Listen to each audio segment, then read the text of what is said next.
listeners, to the BizBlend podcast where business meets real life. I'm your host Sana, and today's guest is Paul H. Flowers Jr. He's an entrepreneur, a national sales director, and also a powerhouse of leadership and legacy building. And we are diving into mindset, managing teams, and how Paul balances empire building with family life. So, this is going to be a really very interesting conversation. So, let's quickly get into it. So, Paul, welcome to the show, and it is such an honor to have you with us today. Thank you so much, Sana. It is a pleasure to be here. Glad to be happy, healthy, and able to have this conversation on today. Absolutely, absolutely. What a warm beginning to this conversation. So, Paul, I mean, you have built multiple businesses. You have led big teams, national sales teams. So I'm so curious to know what kind of mindset shifts were most critical for you when you stepped into the true entrepreneurial leadership. So to properly respond to this one, I think I'll go back to go forward. Full disclosure, I've been a student of personal development. I've had mentors in and around my life in the direct sales industry, which is how I got introduced to entrepreneurship primarily in the more adult sense. Like, yes, I used to cut grass and sell basketball cards and CDs and stuff as a youth. But in this instance, where we've got people making hundreds of thousands of dollars per year to hundreds of thousands of dollars per month, it requires something different of you. So I'd gotten a love for reading reestablished in my early 20s. That was one of the main things that has stuck with me today. The phrase readers are leaders. With that, Mm. from the early days of entrepreneurship, where again, I still balanced being in school at the time, still having two or three part time positions when I was in college, Toastmasters organization where I learned to have more effective communication as opposed to just talking. I learned to actually speak. And I'd also picked up a couple more things. One was neurolinguistic programming.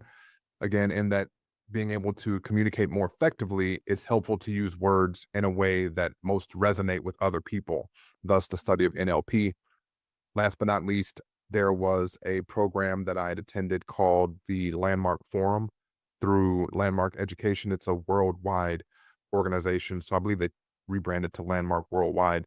Nevertheless, those early steps are what helped me to build the confidence, belief, and overall attitude that someone like me could do something like this. So now, when we talk about mindset of the entrepreneur, it started off with the mindset of a leader, a mindset of uh, being the person that can do the thing and that it was my responsibility to do the thing.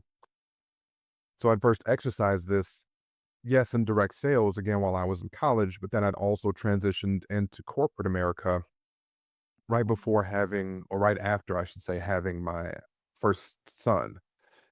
With that, it was a whole world of different conversations that went on because in the direct sales world, it's mostly positive. Yes, there's negative things that'll come up, but it's mostly positive. The meetings, the people that you're working with, your sideline leaders, it's typically positive interactions. Moving into corporate America, it was toxic. And I know that's not every company, Sana, in the corporate space. It just happens to be that it was several of the ones that I had worked with where the emphasis of profit over people seemed to be consistent.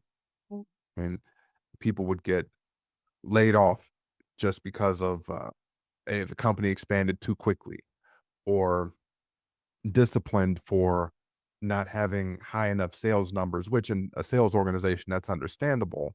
And Yeah. there's also something to be said of the coaching, teaching, and training to really bring a person up, right? To uplift them versus just to push them straight out. So a lot of the mindset that it took for me to succeed in the entrepreneurial venture came from being what's considered an intrapreneur inside of someone else's organization as a corporate employee.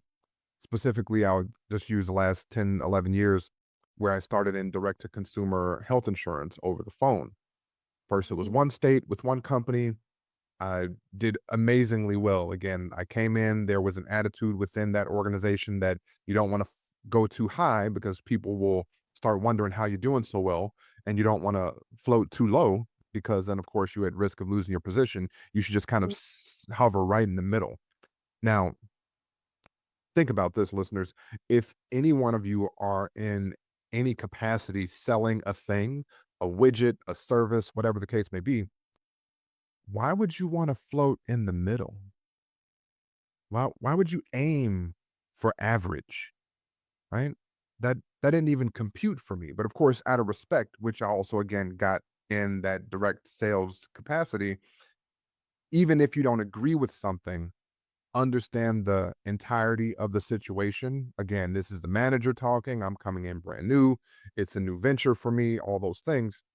So listen and learn what that culture is. And to a degree, one must operate inside the culture. Now, in the sales capacity, I just blew them out of the water. The company sales goal was 35%, and I ended up that first AEP open enrollment season at 84.6% in total conversion and being number 3 in total sales out of like 100 and some odd people. And that, again, confidence booster was something that let me know, hey, I know what I'm doing. So, again, I'll continue to answer that question in multiple examples where the mindset of an entrepreneur does come from having some sort of early success. Now, it's not to say that everything you do will be a success, but there are little things that you'll succeed at along the way. And every one of those little successes deserves celebration so that as the bigger successes come, you're ready to celebrate those as well. Reason I say that is somebody might have a big win. And then if you're not used to celebrating those wins along the way, that one big win begins to make you feel like an imposter. Like, was it really me that did this? Or am I really able? Or was this just a fluke? As opposed to a person that's been celebrating along the way that says, no, I've been consistently succeeding. I've been consistently doing the right thing. I've been consistently hitting the marks and celebrating oneself because of that. It adds to the ability to receive that bigger blessing once you continue to do whatever it is again you're working on. So that mindset in terms of early entrepreneurship, I would say to sum it up in a few things. One, take responsibility for your outcome and take responsibility from your outcome. Whatever the outcome is, it's something you created. Now, saying that to say, of course, if someone says no, you can't make them say yes, right? And you want to look at what ways in which you're communicating the message that could be altered or increased in order to provide more value to that person, to better understand their point of view, to better align yourselves with them so that you can get the yes, right? So, number one, take responsibility for the outcome. Number two, I'd say take responsibility for the input, right? The input. And now I probably should have flipped those around, but we'll just keep rolling with it. But the input is what you're putting into you, because what you put into you in the dark is what comes out in the light. So if you're consistently spending time with friends and hanging out and just drinking and talking about your woes, well, when it's game time, what are you going to do? You think you'll perform at your absolute best, or will you have some of that hesitancy, procrastination, imposter syndrome, or all those things? So you definitely want to take responsibility for the input. And thirdly, and I'll just leave it with three, celebrate the successes along the way. If you are new to entrepreneurship and starting a new business venture, If you got the outline together for what you need to start your business, celebrate that. Now, by celebrate, I don't mean go out and throw a wild party and spend all this money and go, lose your consciousness from drugs and alcohol type of thing. Just give yourself a hey, congratulations, you did it, right? Have a circle of people that know that you're taking these steps so they can let you know, hey, you did this thing. Good. Now, what's the next step, right? What's the next step? So again, a little bit of a long-winded answer to your question about the mindset of the entrepreneurship journey. But in short, again, starting out, I'd say own the outcomes, own the Yeah, input, and make sure you celebrate every little success along the way. absolutely. Really practical and hard hitting shifts. And I so much, connect with what you said. What you put in yourself in the dark comes out in the light. That is so, so good. I'm going to take away this, Paul. And also, when you mentioned about, especially in the corporate scenario, I mean, yeah, it's not everywhere, but with my personal experiences as well, and that too in sales, I can really say that it becomes so hard sometimes. Sometimes, people say that keep your professional and personal life completely separate. But when your personal life could be in turmoil, it is going to somehow affect your work. It is going to. And with my experience also, I tried I tried so many times to hold myself, to uplift myself, when I was not performing, I was not meeting my numbers or achieving my target. But, it was like, the situation was completely opposite, not favorable.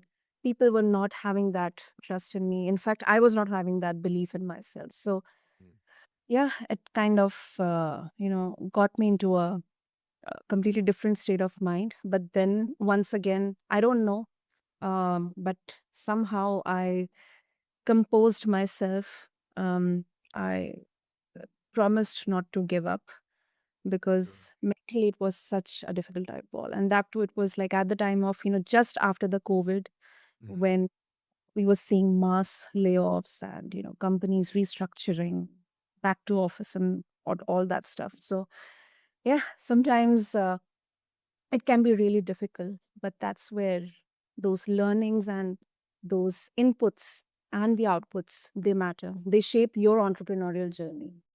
Absolutely.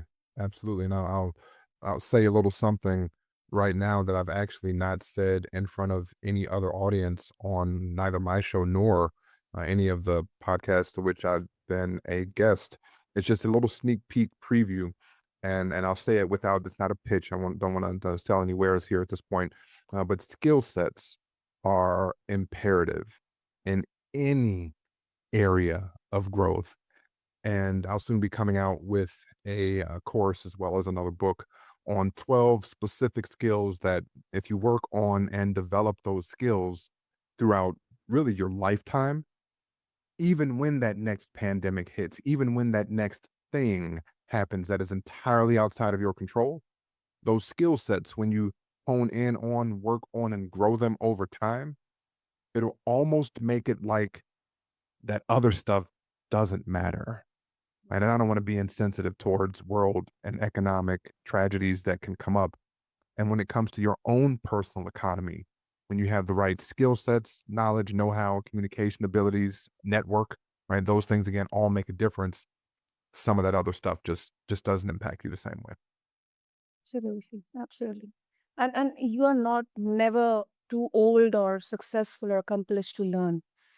You Exactly. know, we just find the right opportunity from wherever we can learn, whether it's through reading books or connecting with people who have been there, done that, or anyone, and getting inspired and learning from them how they did that and how I can do that.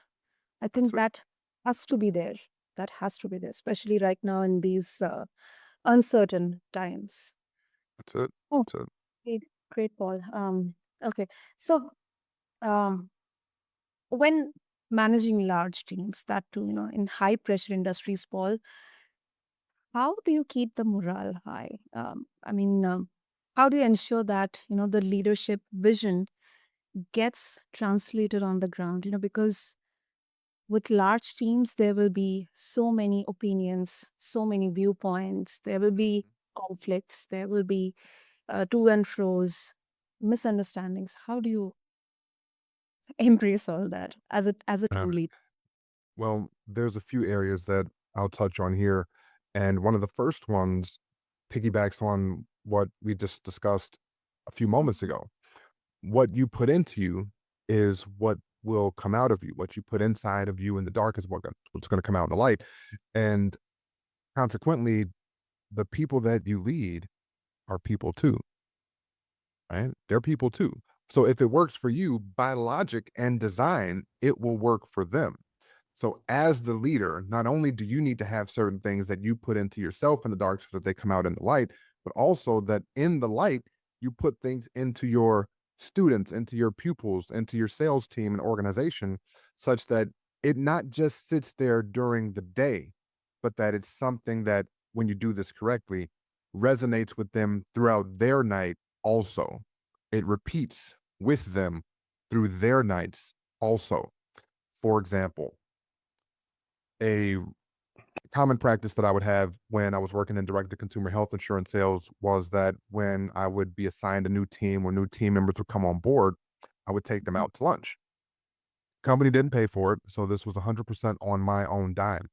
But more specifically, not only would I take them out to lunch or just treat them to lunch, it would be away from the company so that we could connect as people, not a manager and a trainee or anything like that. What tended to happen from there is that they would be more open with me about the things, like you'd mentioned, were going on in their personal lives. So now that they're open and communicating what's going on in their personal lives, I have an open window into the rest of their world. And when I understand the rest of their world, I better understand how to speak with them on the job, but also what types of things that I can recommend to help them off the job. And that's what I mean when I say that what you can speak to them or into them that'll resonate throughout their evening after the 9 to 5 shift has ended, again, is a lot in part on how you begin that relationship. And each one of those times, from a leadership perspective, I would begin those relationships with an off premise lunch, typically starting them off with the understanding that I see you as, again, a human, another one of God's creations. And I see me in you, and I see you in me, and I see us really as one. So let's operate on that level and not this hierarchy and not this corporate mess and be people first. And once we're established as people, now, the movement and the energy and the positivity can really flow to and through whatever it is that we need to accomplish. Um, so that's the micro part of it. Mhm. Now, in leading organizations, my smallest team, I'll say, is always one, right? So I really focus on leading that one, which would be myself. And so you look in the mirror, and if you can't lead that team, then leadership may not be for you, right? For any of the listeners out there, if you can't lead that team in the mirror, then leadership might not be your shtick, right? But if you can begin to even fathom that you are the one that's leading that being you see when you look in the mirror, now we can lead another and another and another. I think my smallest team was somewhere in the neighborhood of 5 or 6. And the largest teams where I had sole responsibility over between 75 and 90. Again, just myself. Now, much of that was in a training capacity, so it was a short-term duration that I'd be responsible for their onboarding, uh, understanding the metrics, understanding the scripts, learning those initial sales tactics and techniques, and ultimately closing deals. And that we did phenomenally well, which is why they brought me from management to training for the company. Then I did that also in a contract organization where I was training in a slightly different capacity. I trained over 1,000 people to get their life and health insurance licenses here in the States. And that the result there was a little different because it wasn't necessarily a sale from a dollar and value perspective for numbers for the company. But what Mm-hmm. was measured and looked at was the pass rate. So the traditional pass rate was somewhere between 60 and 70%. And I Mm-hmm. was excited that over 90% of my students were passing the test on the first go round, Wow. right? So it wasn't Mm-hmm. just the ability to communicate and be a good person and a human in that setting. And this was all done virtually, mind you. So that with the advent of COVID, again, brought in another not barrier, opportunity to grow and the ability to do this type of thing in a Yeah. virtual platform. Whereas everybody can't present on screen. And again, that's not everyone's stick, and for those that, will have the camera at some funky angle and be looking at their belly button and just there's something to it, and I'm not saying that so not to say that I'm special or great in any way, sort of, any sort of way. A gentleman did tell me, though, that it is a sad dog that doesn't wag its own tail, so it is something that I do with a certain degree of excellence and expertise, and I'm saying that it's because of what I mentioned before. I put things into me by way of the reading. I practiced speaking and effectively communicating, which was Toastmasters. And I went through the Landmark Forum, which is a 3 day and an evening course that has, again, over a 90+% satisfaction rating that helped me get a lot of the mental and psychological blocks out of the way. Again, I don't get any toasters or cookies or kudos if anybody does any of these things, Toastmasters or Landmark. These are just things that mentors in my life introduced to me, and I'd use them, and here we are. Here we are today. So I think that about answers the question on managing those teams from both the micro to some of the macro. Yeah, yeah, that wonderfully makes sense. And one thing when you were mentioning that, especially during the COVID, it was kind of a barrier, but then you jumped to an opportunity. I think sometimes all these barriers and challenges, they kind of, um, dress themselves as opportunities. So Mm, we have the right mindset and the perspective, then we can identify those challenges or blockers as the right opportunities. So yeah, I kind of, I thought, okay, this is something which I myself can connect with. absolutely. Hmm. Okay, so Paul, before we wrap up, I think this has to be talked about. You are deeply committed to your family. I know that, from our last podcast as well. Even when you are scaling multiple ventures. So, what are your non-negotiables when it comes to balancing business growth and family life? Do you think we can have that balance as an entrepreneur, or is it something rare or unique? I will paraphrase a gentleman whom I respect by the name of Myron Golden, who discussed this very same topic and very much aligns with my own beliefs, where Mhm. you have focus and then balance. And what happens is when you're really focused on something, there's going to be imbalance somewhere, right? Somewhere. Yeah. Now, the degree of that imbalance is going to be determined by the degree in which, or the stage in which you are in your venture. So, in the entrepreneurial stage, when you're just now starting something out, you need a tremendous amount of focus, right? A tremendous amount of focus.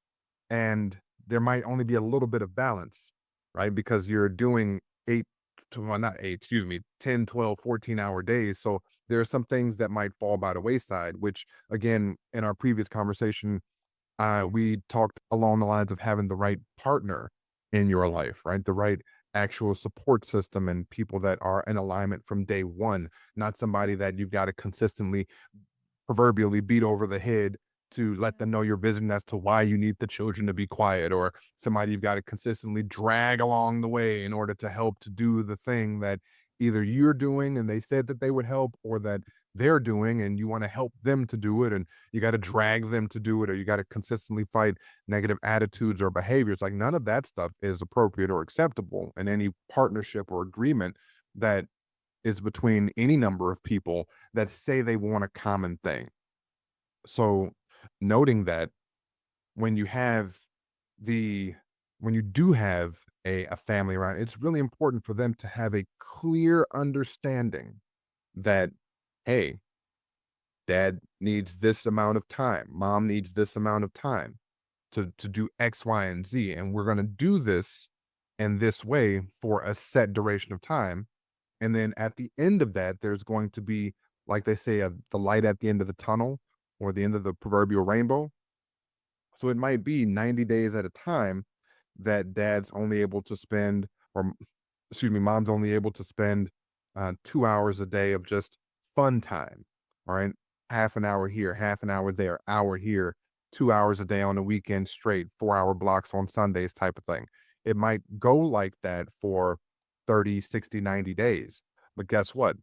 At the end of that 90 days, we're going on a cruise because I know that when I give the focus and do the correct activities in this realm, that the results will come out in this realm. So that's the early stage, a lot of focus, right? It might be a little bit of balance in some areas. So you might not spend 8 hours a day with family, 8 hours a day working, 8 hours a day sleeping. No, and you might spend 2 hours a day with family, 12 hours a day working, 6 hours a day sleeping. And then whatever the other balance of that is, right? From feeding some faith, some reflection, that type of thing. But as Mm. you grow in the stages of your entrepreneurial endeavor, that's when that focus can lessen a bit. So it might not require a 14-hour day. It'll Mm. get down to 8 at some point. And now we've got more balance in other areas. It might get down to 6 and then 4. And for some people, just 2 hours a day is all they need. Again, after they get to a stage. And this is where many people come into entrepreneurship thinking that they can work 2 and 4 hour days and 6 hour days in the beginning and wonder why there's no success. Wonder why the first deal hasn't closed or they haven't gotten that first client or whatever the case may be. Well, hell, you just got started, right? You're just getting started, and don't be a month or 2 or 3 months in, 4 months in, and still thinking that a 2 hour day of extreme focus on the income producing activities specifically is going to be enough, right? Not for someone getting started that wants to do that for themselves. Sure, if you're just working contract and you've got an endless supply of income and things of that nature, if you want to start a new endeavor and get it off the ground whenever, right? Yeah, okay, sure, work 2 to 4 hours a day. But most people I know that step into entrepreneurship, that's not the case. So there has to be a reasonable understanding of the work that's required to get this thing off the ground. So you'll again have those conversations with family, friends, colleagues, former coworkers, whomever, that this is the time that I'm doing this. It's also important to block out time for some things also. And again, as to not have a total neglecting of various areas of your life, I may only be able to get in 35 minutes of exercise today, an hour and a half family time today. And the rest of that time is between sleeping, traveling, and working on this vision. Put it in the calendar, put a spot for it, and commit to it. Now, will things happen and you might need to make a change? Absolutely. That's life. And give yourself grace and get back to that schedule because the things that we scheduled are the things that we see. And that's how things ultimately will come to fruition. Your goals will come ultimately to fruition when we have a plan, we schedule them out, and we understand there's going to be imbalance at first as we focus on really getting it off the ground. They say that a rocket ship requires basically a football field worth of fuel, right? That's Yeah. a big field, a football field worth of fuel, X number of feet high in order just to get it off the ground. But once it's off the ground, breaks through that level, the layer of the atmosphere, it requires little puffs, Yeah. right, to help it move throughout space. So We've got to understand that imbalance at the beginning is like that rocket fuel that's needed to get these ventures off the ground. Act as such, schedule and plan accordingly, and ultimately, we'll all have our break through the atmosphere moment where we only need just little puffs to keep going like the rocket ship. That is such a good example. Lovely, lovely, Paul. That was really beautifully put. Really beautifully put. And Thank you. before we wrap up, if our listeners would like to connect with you, especially those who are already into the waters of entrepreneurship or they are beginning to step into it, what's the best way to do that? I'd go to www.paul.health. That's the easiest way. It has my links and things there, my link tree, my podcast, all that stuff is there. Alternatively, if you just open up a Google page and type my name in, Paul H. Flowers Jr., the first page should be all me. And again, not saying that braggadociously speaking, it's saying that there's a reason I use my middle name and suffix, that is to differentiate myself and also share myself with others, where there's some story again behind that we'll have, I'm sure, on another podcast. And with that, the last note or tip or tidbit I'll give is that of personal branding, where Yeah. initially I thought to brand my company Now you realize that I've not mentioned the name of either one of my companies in this entire conversation, because Exactly. as important as they are, again, Sana, your and I's connection is more important than any of the business. And if the personal brand's not there, the business doesn't matter anyway, as I've learned. So that'll be my tidbit to leave with the listeners. Brand yourself personally, find a way to distinctly make sure that you're differentiated from others. In my instance, it's using my full name, which I mentioned that it really, really works well. So from there, find me on again YouTube, Facebook, Instagram. I'm just getting into Twitter and TikTok, so you may not see a whole lot of posts there, but everything's basically a wide open book. Please connect with me on all platforms. Beautiful. Beautiful. I'll make sure to have all the links and details in the show notes. And Paul, I mean, this is such an inspiring, it's just a soulful conversation because yeah, I mean, we get resources, we have so much to study and learn from, but I think through stories and personal moments, it's more and more evident, and I think it's the best way to learn from each other. So thank you so much for this conversation. And listeners, that's a wrap on today's episode with Paul H. Flowers Jr. His wisdom on leadership, family, and legacy truly hits home, for me at least. And I'm very sure for all of you listeners. So don't forget to connect with Paul, refer to the show notes along with this episode, and stay tuned to BizBlend for more such incredible, raw, actionable conversations for transformative business insights right here. Thank you.